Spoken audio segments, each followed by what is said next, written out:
In this activity, we're going to be focusing on how to use Quizziz. So Quizziz is as the name implies, way to quiz your students on various different topics in preparation for a regular exam or for doing formative assessment or for gaming. And so once you open Quizziz and you create your own account, you want to click on Explore over here. Now, Explore brings up this window here, and this window is what allows you to search for things like I'm just going to search here for photosynthesis. And then I can be more specific up here in terms of looking at the particular grade level. So I'm going to search here for high school photosynthesis.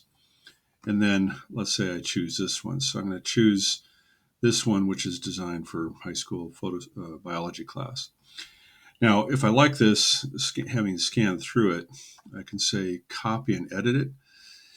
If I copy and edit it, then it's going to be part of my directory. So if I click back over here and look at my library now, this is my own files. You'll see that photosynthesis, a draft of photosynthesis, is now available in my directory.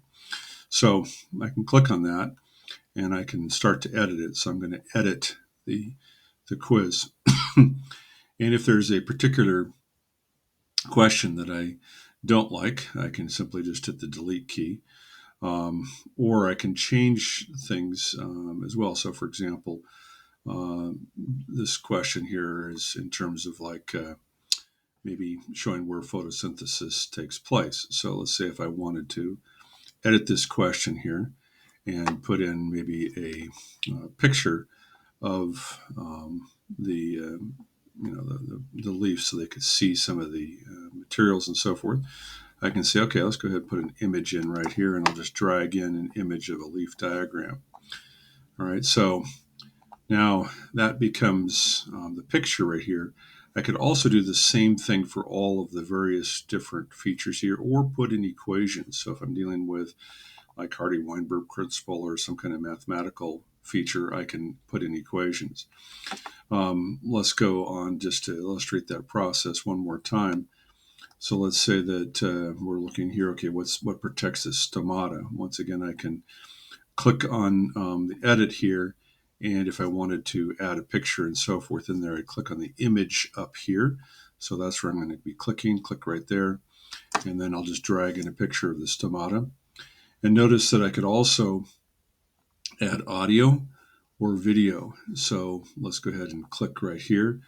And let's say I wanted to add, some audio or video to this. So let's go ahead and go back and edit it right here. And I'll click on audio. And if I have the paid account, the super account, then I can add the audio and the video.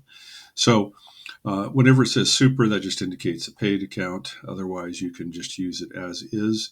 And now we can go ahead and actually offer it as a game. So if I click back to the publish key here, so if I click up here and I say I'd like to publish that, then it'll show up in my library over here as a ready to go one. Now notice here, this is a draft. So this incomplete dominance one is a draft. It does not appear there as a draft there. So this is ready to go. So now if I wanted to offer this like as a quiz, I can do so. And so I can click right here on Start a Live Quiz. And this will be like an instructor-led session. So I can do instructor paste. And so then I can advance students as we go through it. And then I can show a leaderboard in terms of how students are performing. So this would be kind of a competition one, similar to Kahoot in that regard. If I wanted to be asynchronous, I can just click it over here, and then the students can do it on their own at home or in the class session and so forth. And finally, if I wanted to share this with my colleagues, I would just click on the share and click on that, and then I can add people's email and they'll receive an invitation and so forth. Or I can simply copy the link right here and send it in an email myself. So Quizziz is a very widely used resource for formative assessment, for gaming in the classroom, and one that has, again, advanced features that you can use if you get the paid account. And again, many schools actually subscribe to it for that to be able to get to those additional features.